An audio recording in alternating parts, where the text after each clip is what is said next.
what the property owner pays him or herself. If you live on a certain street and you get a property tax bill, maybe once or twice a year, you pay that bill. A portion of that tax goes to support the school district. But the majority of our taxes, our revenue comes from the state of Ohio, about 65%.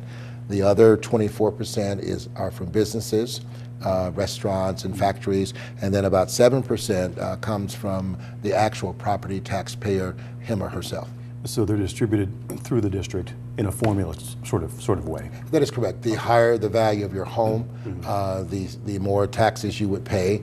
The less value of your home, the less taxes that you pay. Now, in a kind of a comprehensive sense, Tony, what really happens is when you go and buy some gasoline at the gas station, there's a portion of tax that you're paying that's going to the state of Ohio. Right. In a redistributed kind of way, that money does indeed come back to the district indirectly. So while you, as a property tax owner, you are paying directly. If you're renting an apartment, per se, you're not paying a bill for property tax, but you are contributing when you buy goods and services with state sales tax and with other taxes, like if you stay in a hotel, for example, out of town, there's a certain portion that you pay that goes to the state and to the local city for revenue.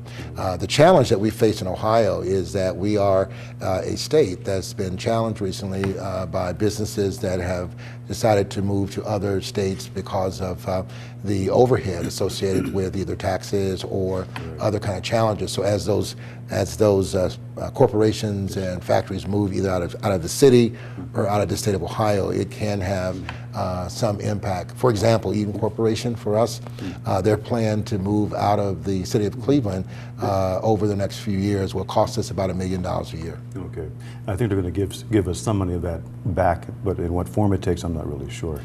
What often happens, particularly with the regional approach, is that cities, Mayor Jackson's done an excellent job of negotiating on behalf of the city to look at this more than just a Cleveland issue, but a regional issue. So there are proposals like the ones that Mayor Jackson has presented that does not totally penalize the local community if a business does indeed move.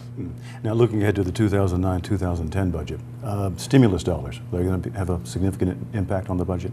They really are. Very positive. Yeah, well, it is an unprecedented, historic revenue opportunity for school districts around the nation.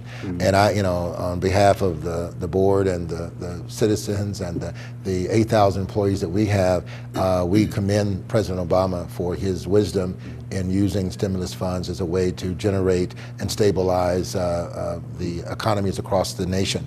Our school district plans to use stimulus funds to balance our budget, but also do it in a creative kind of way. Okay, so we can't use it for the operating budget.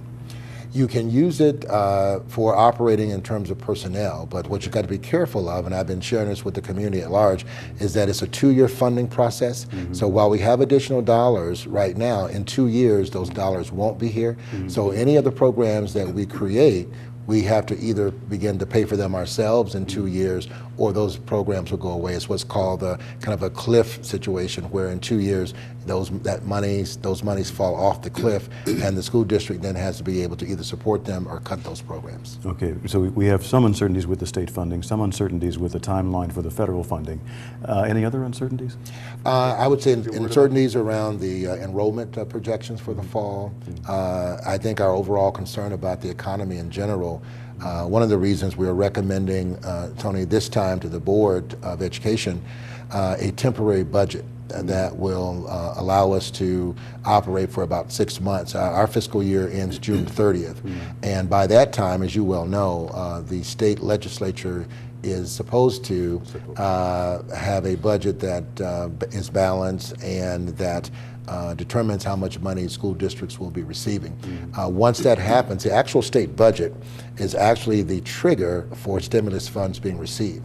One of the reasons people have asked me, citizens in the grocery store have asked me, have we got the stimulus money yet? And I said, no, we haven't actually received it yet, because in the federal process is that the state budget must be approved prior to the stimulus funds being received. So that won't happen until June 30th. So we'll see the flow of those funds that can positively impact us in the fall of the year. So